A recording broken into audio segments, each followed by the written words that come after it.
What is the true boundary between love and corruption, between desire and damnation? When we look back upon the Middle Ages, we often see them bathed in the glow of candlelit cathedrals and armoured knights. We imagine a world of faith, of chivalry, of piety. But the truth that lingers beneath the stone walls of monasteries and the velvet curtains of palaces is something far darker. For the medieval world was not only a theatre of faith, it was also a stage where the most forbidden urges played themselves out, clothed in ritual, sanctified by power, and concealed behind the silence of fear. You must imagine a time when sin was preached against with fire and brimstone from the pulpit, while behind the pulpit itself, bishops and abbots broke every vow of chastity. A time when bloodlines were preserved through marriages of brother to sister, uncle to niece, cousins forced together not by affection, but by dynastic calculation. A time when the body was seen both as a vessel of holiness and as a tool for violent experimentations of desire.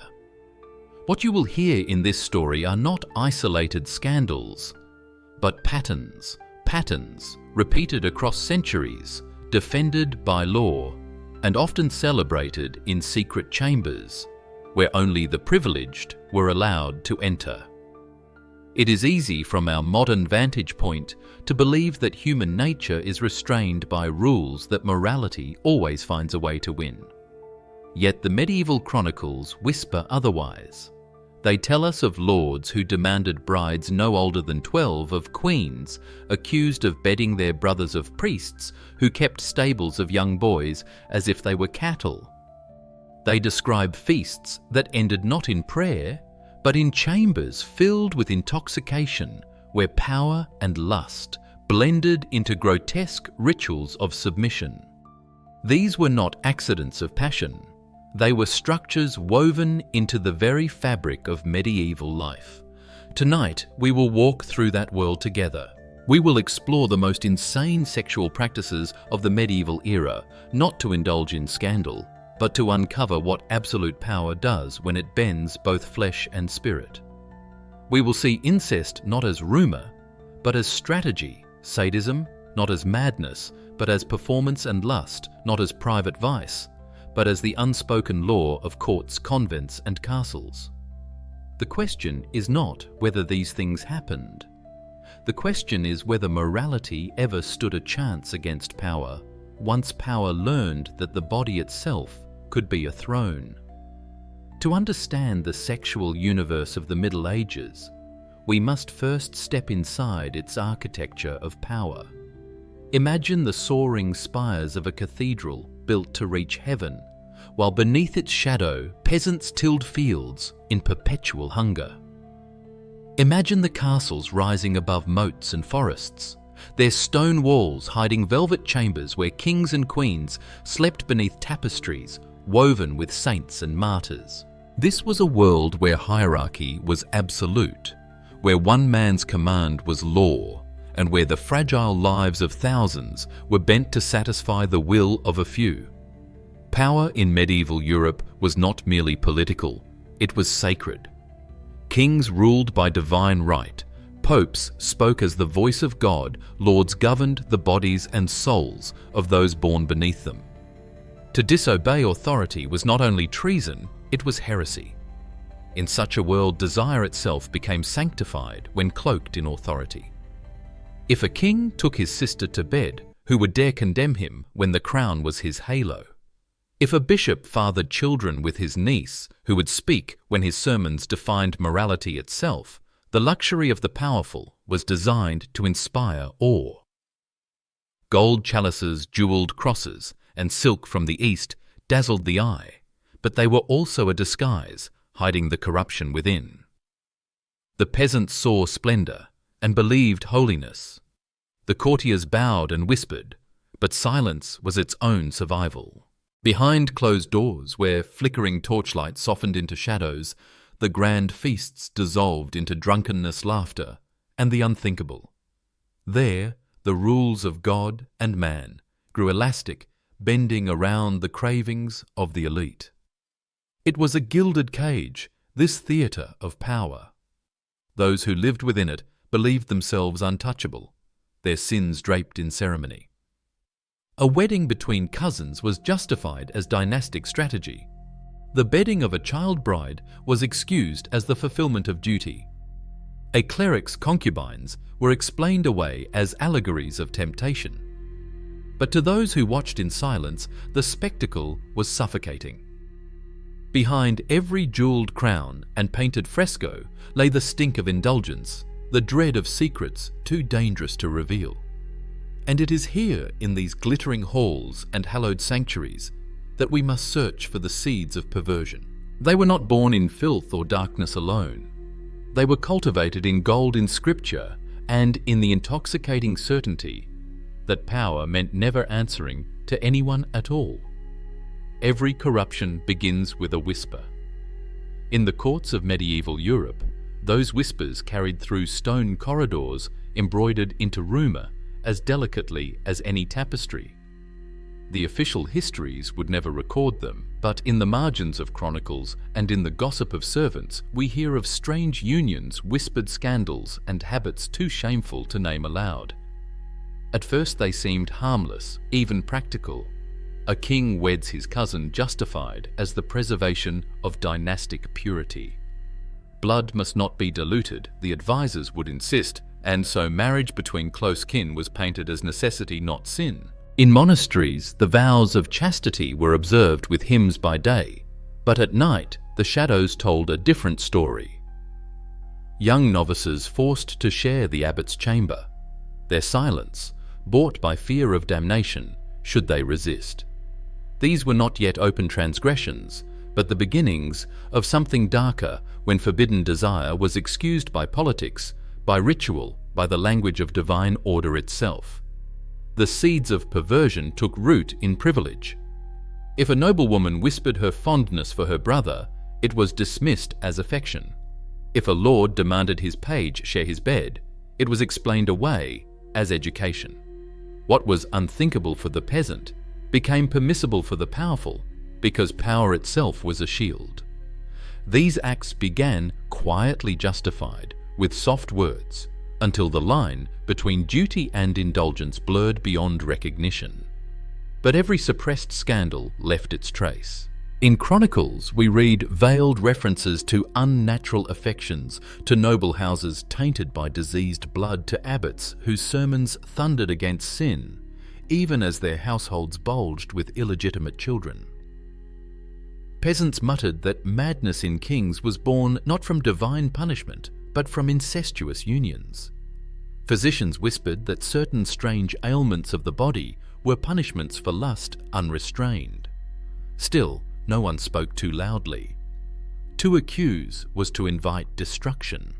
This was the tension of the medieval world, sin cloaked in piety, excess veiled as tradition. You can almost hear the rustle of the curtain as it begins to lift. What started as rumour and hidden indulgence soon spilled into ritual, into spectacle, into brazen acts that no longer feared discovery. The seeds of perversion had been sown, and the harvest they would yield would shock even a society accustomed to cruelty. There always comes a moment when secrecy no longer suffices, when hidden desires step boldly into the light. For medieval Europe, that moment was often wrapped in ritual and pageantry, so that what might horrify the commoner appeared sanctified in the eyes of the court.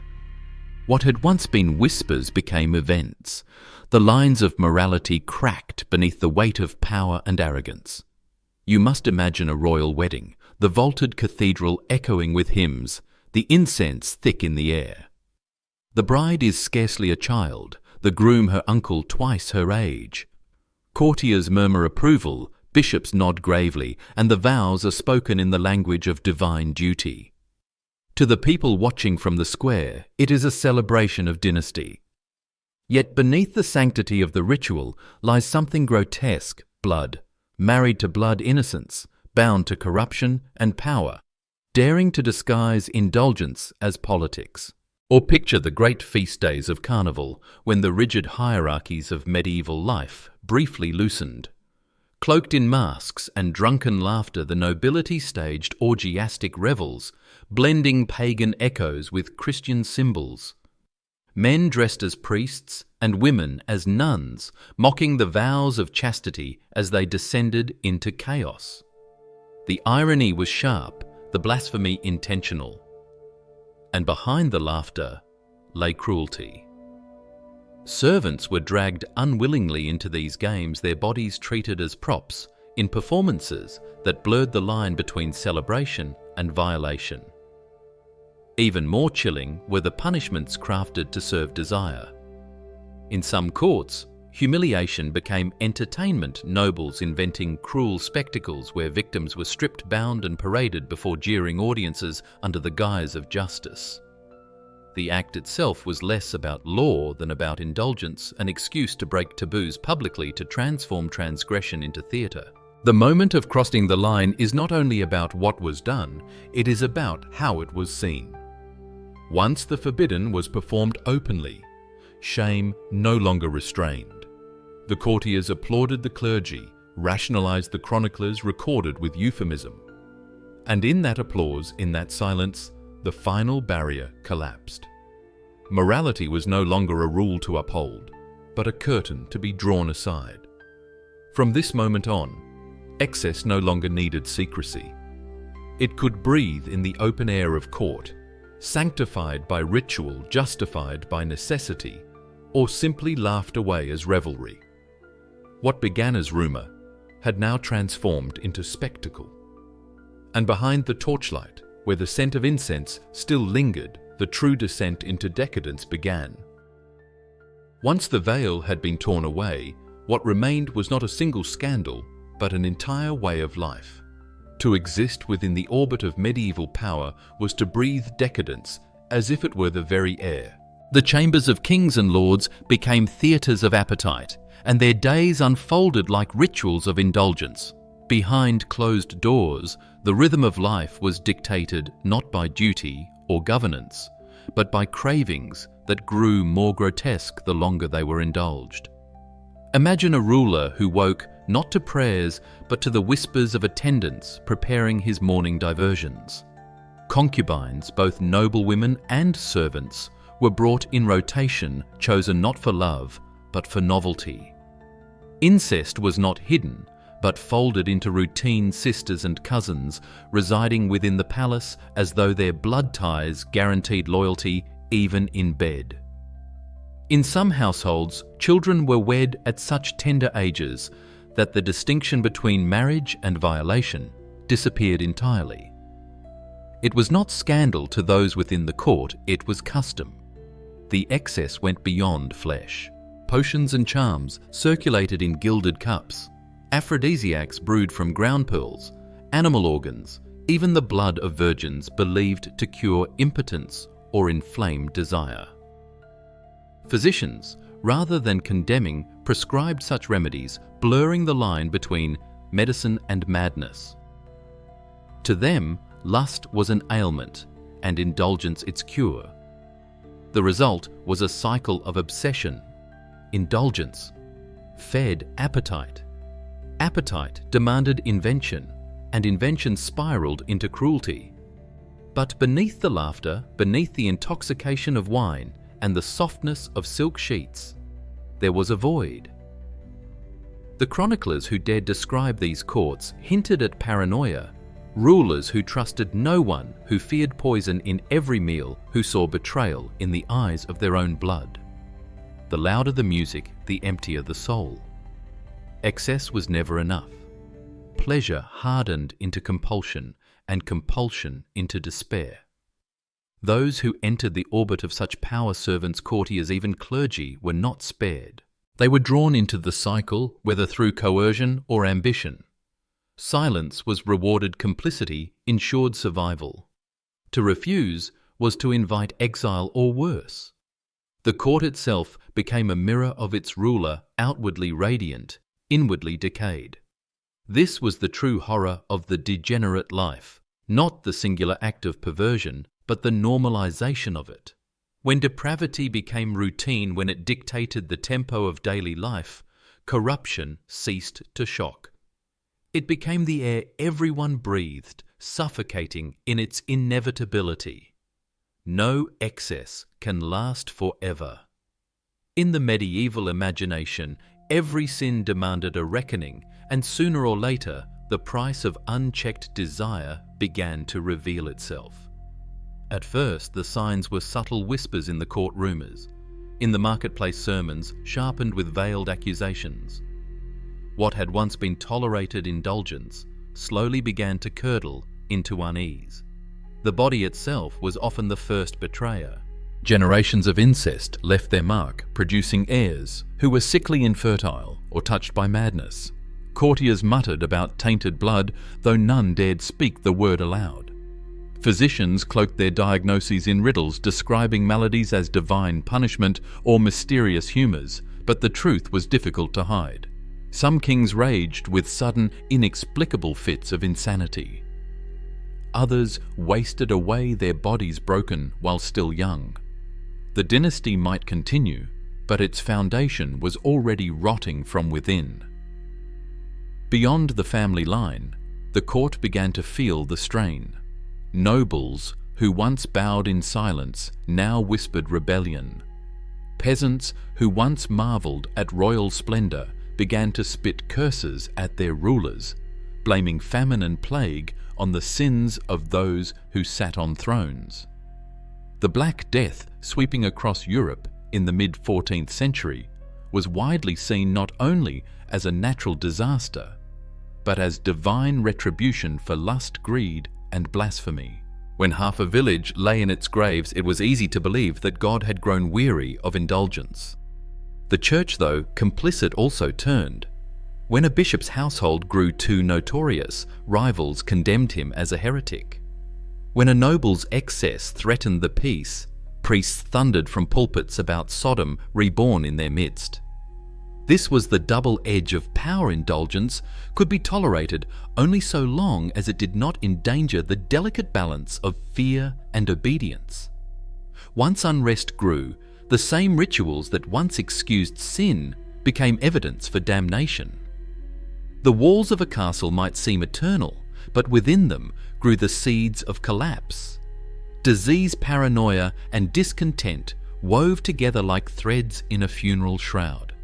Even the most decadent feasts could not silence the cough of sickness, nor drown out the sound of angry voices gathering beyond the gates. Pleasure, once the currency of power, had become its debt, and the debt was coming due. When corruption ripens to excess, downfall follows with inevitability. The great palaces that once rang with music and laughter now echoed with suspicion. Where once courtiers smiled, now they whispered. Where once servants obeyed without question, now they lingered too long in silence. For those who had built their thrones upon indulgence, betrayal was not an accident, but a certainty. Picture a banquet in a gilded hall, torches blazing against painted walls. The ruler sits at the head of the table, jeweled goblet in hand, surrounded by lords and ladies. Yet each toast is heavy with unspoken malice, every glance across the table sharpened like a blade. Poison might lurk in the wine daggers, in the sleeves of smiling allies. The once mighty figure, who once bent others to their will, now feels the weight of paranoia pressing down with every breath. The collapse often began quietly. A trusted advisor turned enemy. A cousin raised an army under the banner of righteousness. The clergy, once silent, now thundered from pulpits declaring that the land's famine, plague, or misfortune were punishments for the ruler's sins. Even family bound by blood became executioners in waiting. Brothers betrayed sisters, sons turned against fathers, wives opened gates to conspirators. Power built upon excess had no loyalty. Only fear, and fear evaporated at the first scent of weakness. As rebellion flared, the court dissolved. Those who once partook in the ruler's indulgences now rushed to distance themselves, rewriting their roles as unwilling participants. Servants slipped away into the night, treasuries were emptied by thieves, and the once constant throng of flatterers thinned to silence. The ruler who had lived surrounded by bodies, laughter, and adoration now faced the abyss of solitude. And yet in these moments of downfall, the figure becomes strangely human. Stripped of ceremony, confronted by mortality, they are left with the wreckage of choices made in arrogance. Chroniclers speak of late-night wanderings through empty halls of eyes staring into cold fireplaces, of muttered prayers from lips long accustomed to blasphemy. Fear had always belonged to others, now it came to rest on the one who had inspired it. There is a cruel symmetry in these final days, indulgence, that once mocked morality, now stands trial in the silence of abandonment. The ruler who once silenced every voice now hears only the echo of their own breath. And beyond the castle walls, the sound of footsteps gathers rebels, assassins, or executioners ready to claim what remains. The downfall is no longer a possibility. It is a verdict. There is always a final act, and in the theatre of medieval power, that act was rarely gentle. For those who lived by excess, death often came not as a quiet slipping into shadow, but as a spectacle, a mirror of the very cruelty they once wielded. The chronicles record such endings in language both restrained and charged, as if even the scribes could not look directly at the horror they described. Imagine a fallen ruler seized in the dead of night, dragged from perfumed chambers, where once they presided over orgies and indulgence. Now stripped of velvet, they are left shivering in a coarse tunic, surrounded not by courtiers, but by guards whose eyes no longer flinch at their commands. Where once a hall would erupt in laughter at their whim, now silence hangs heavy, broken only by the clank of chains. Some perished by poison, their final banquet transformed into a grotesque parody of their excess. A goblet raised in celebration turned bitter in the throat, the laughter around the table curdling into knowing silence as the victim gasped for breath. Others met their end in public squares, condemned by the very church that once excused them. To be paraded before the crowd, jeered by peasants whose labour had fed their feasts, was perhaps the cruelest punishment of all, to feel power evaporate in the scorn of those once beneath them.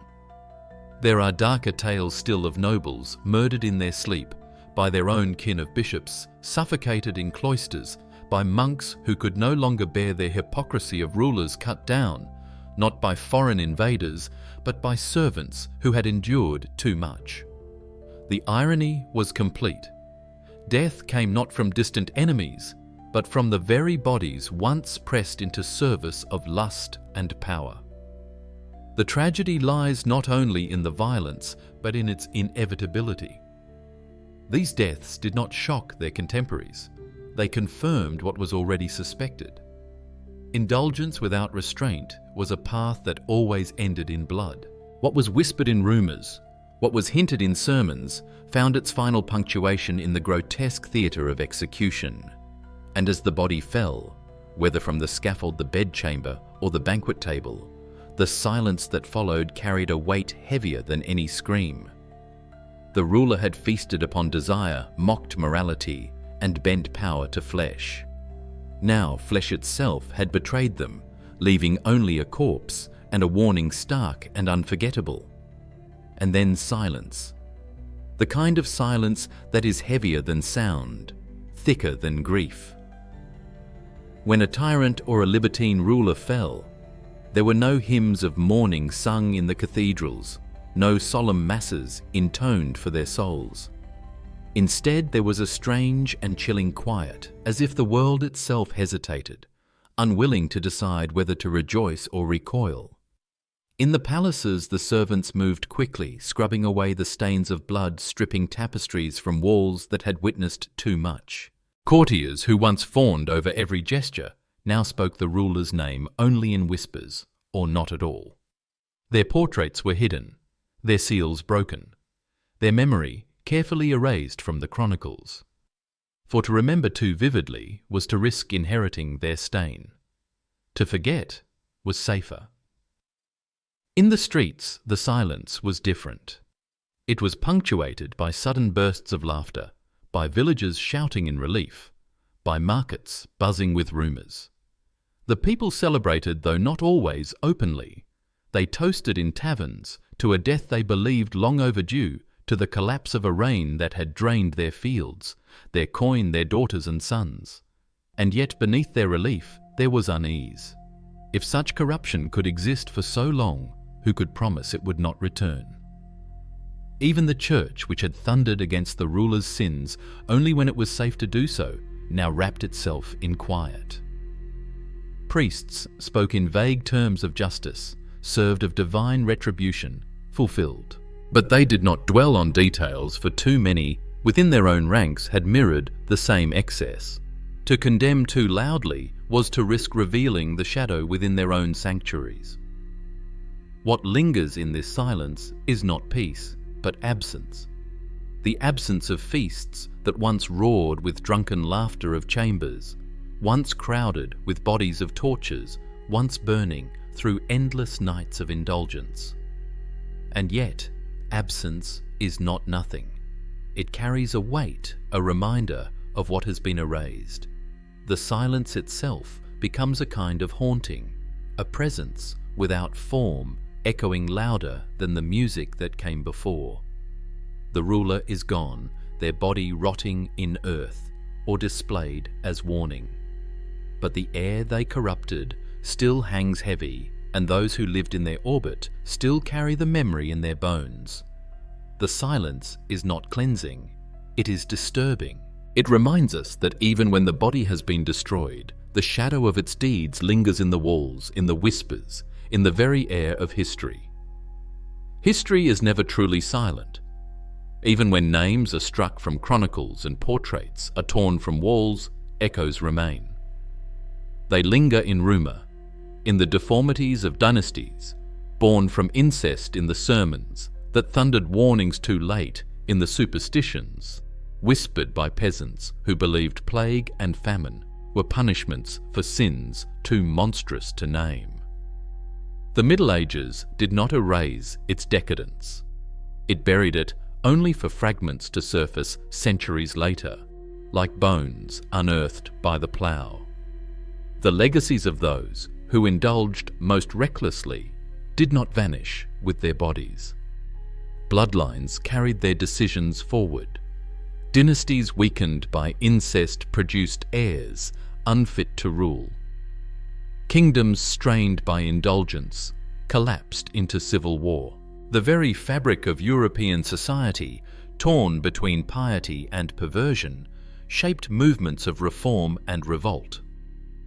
When Martin Luther nailed his theses to a church door in the 16th century, he was not only condemning corruption of the spirit, he was striking against centuries of hidden indulgences that had rotted the institution from within. And yet the fascination endured. Even as chroniclers condemned, they preserved enough detail to keep curiosity alive. Gossip became myth, and myth became cautionary tale. The image of a noble bedding his sister of an abbot, keeping a harem in the cloister of a queen accused of seducing her son. These linger not because we believe them entirely, but because they reveal something essential about power. The further from consequence one drifts, the closer one comes to desire stripped of all humanity. What haunts us is not simply the acts themselves, but what they reveal. That morality so carefully taught, so fiercely defended collapses easily when power shields desire from judgment. We like to believe the Middle Ages were an age of superstition, that we have outgrown their barbarity. Yet the echoes of that world remain. The marriage of convenience disguised as love, the powerful bending the weak into silence, the desire for purity that masks incestuous control. These patterns did not die with medieval kings. They remain reshaped, concealed in modern guises. So we end with a question. When power learns that the body itself can be conquered, reshaped, even sanctified for desire, what is left of human nature? Do we call it corruption, or do we admit it as part of ourselves magnified by the absence of restraint?